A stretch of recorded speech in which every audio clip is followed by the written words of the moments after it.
বাঁশবাগানের মাথার উপর চাঁদ উঠেছে ওই চাঁদের জায়গায় চাঁদ তো আছে, বাঁশগুলা সব কই। বাজেট আয়বের খালি খাতা নয়, একটি জাতির স্বপ্ন, একটি জাতির ভবিষ্যৎ কর্মসূচি, একটি জাতির প্রত্যাশা পূরণের টুল। বাজেটের আয়ের তিনটি প্রধান উৎস, দেশি বিদেশি ঋণ এবং বিদেশ থেকে প্রাপ্ত অনুদান। এই সবগুলাই একটা সরকারের কাছে আমানত, আর সবগুলার মালিক জনগণ। ট্যাক্স যেমন শিশু থেকে বৃদ্ধ, গরিব থেকে ধনী সবাই কম বেশি পরিশোধ করেন, ঠিক ঋণও সবার মাথা পিছু সমানভাবেই বর্তা, আর অনুদান যা আসে তা জনগণের জন্যই আসে। বাজেট সাধারণত অতীতের গতানুগতিকতাকে একেবারেই উপেক্ষা করে কেউ রচনা করতে পারে না। অতীত ঐতিহ্যকে ধারণ করে সামান্য কম বেশি এদিক সেদিক করেই বাজেট রচিত হয়। বাজেট কত বড় হল, তার আকার কত বড়, এটি বড় বিষয় নয়। গৃহীত বাজেটটি যৌক্তিক কিনা এবং তার বাস্তবায়ন নিশ্চিত করা যাবে কিনা, এটি হচ্ছে মূল চ্যালেঞ্জ। এই নিশ্চিত হওয়ার পথে আমাদের দেশে বেশ কতগুলা বাধা আছে। এর মধ্যে অন্যতম বাধাই হচ্ছে স্বচ্ছতার অভাব, অন্য কথায় বলতে গেলে মেসিভ এবং সিস্টেমেটিক কারাপশন। ইতিমধ্যে মাননীয় চিফ হুইপ বলেছেন, এডিপিতে কষ্ট করে টাকা সরবরাহ করা হয়, রাস্তা পিস হলো, তারপরে একজন হাত দিয়ে এটা তুলে নিয়ে আসে। উনি এটা বলেন নাই রড দেওয়ার কথা ছিল, কিন্তু বাঁশ সেখানে দেওয়া হয়েছে। আজকে হয়তো কবি বেঁচে থাকলে তার কবিতার ছন্দ বদলাইয়ে দিতেন, বাঁশবাগানের মাথার উপর চাঁদ উঠেছে ওই, মাগো আমার সুলক বুলা কাজলা দিদি। এই জায়গায় হয়তো বলতেন বাঁশবাগানের মাথার উপর চাঁদ উঠেছে ওই চাঁদের জায়গায় চাঁদ তো আছে, বাঁশগুলা সব কই। সে যুগ আবার ফিরে আসুক আমরা চাই না। এটিও চাই না অসৎ লোকেরা বাঁশের জায়গায় পাটকাঠি ঢুকাইয়া দেখ। আমরা রোডের জায়গায় রোড চাই। যেটুকু ডেভেলপমেন্ট হবে তা যেন সলিডিটি পায়, স্বচ্ছতা এবং জবাবদিহিতা সর্বক্ষেত্রে যেন নিশ্চিত হয়, ন্যায্যতার ভিত্তিতে এই সম্পদ যেন ডিস্ট্রিবিউশন হয়, কোথাও যেন কোনো বৈষম্য না হয়।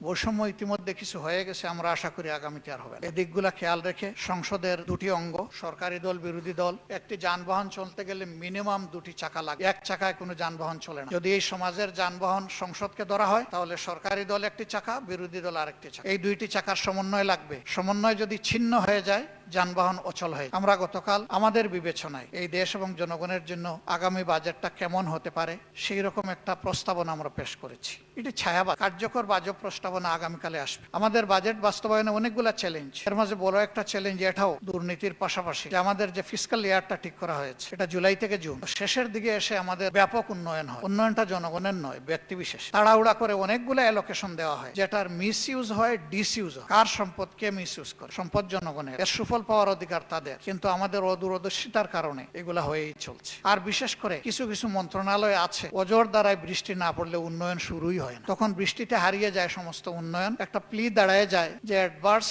এনভায়রনমেন্টের কারণে, আবহাওয়ার কারণে এটা বাস্তবায়ন সঠিকভাবে সম্ভব হয় না। উদাহরণস্বরূপ সম্পূরক বাজেটটা আসবে, সেই বাজেটে অতীতে যা অতিরিক্ত খরচ হয়েছে তার প্রবলের প্রশ্ন পড়বে কখন? যখন বাজেট বাস্তবায়ন একদম শেষ মাস, শেষ দিনও বলা যায়। এখন এটা নিয়ে ক্রিটিসাইজ করা না করা বলতেছে, কথা ছিল যে এটা মিনিমাম 3 মাস আগে প্লেস হবে। ধরে নিলাম এবারকার সামগ্রিক পরিস্থিতির কারণে এটি সম্ভব হয় নাই। আগামীতে এই ব্যাপারে আমাদের সুস্পষ্ট প্রস্তাবনা থাকবে, আমরা ইনশাল্লাহ বাজেট আলোচনায় সেগুলো দেব। আমরা চাই জনগণের অর্থের শতভাগ বাস্তবায়ন যেন স্বচ্ছভাবে নিশ্চিত করা, এবং আমরা আবারও অঙ্গীকার করছি এরকম সরকারের সকল পদক্ষেপ আমরা সর্বাত্মক আন্তরিকতার সাথে সহযোগিতা করব। কিন্তু আবার যদি অতীতের ধারায় সেই ব্যাপক দুর্নীতি লুটপাট আমরা দেখি, তাহলে জনগণের দেওয়া নৈতিক দায়িত্ব সংসদের ভিতরে এবং বাইরে আমরা সমান তালে পালন করে যাব ইনশাআল্লাহ। আমরা আশা করতে চাই এটা যেন না লাগে। আমরা আশা করতে চাই পজিটিভ মেসেজ সরকার যেন রিসিভ করে এবং সেখান থেকে দায়িত্ববোধে জাগ্রত হয়ে, উজ্জীবিত হয়ে জনগণের ন্যায্য পাওনা জনগণের জন্য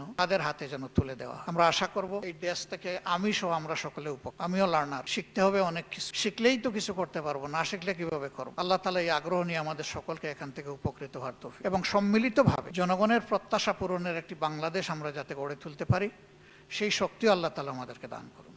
সবাইকে ধন্যবাদ।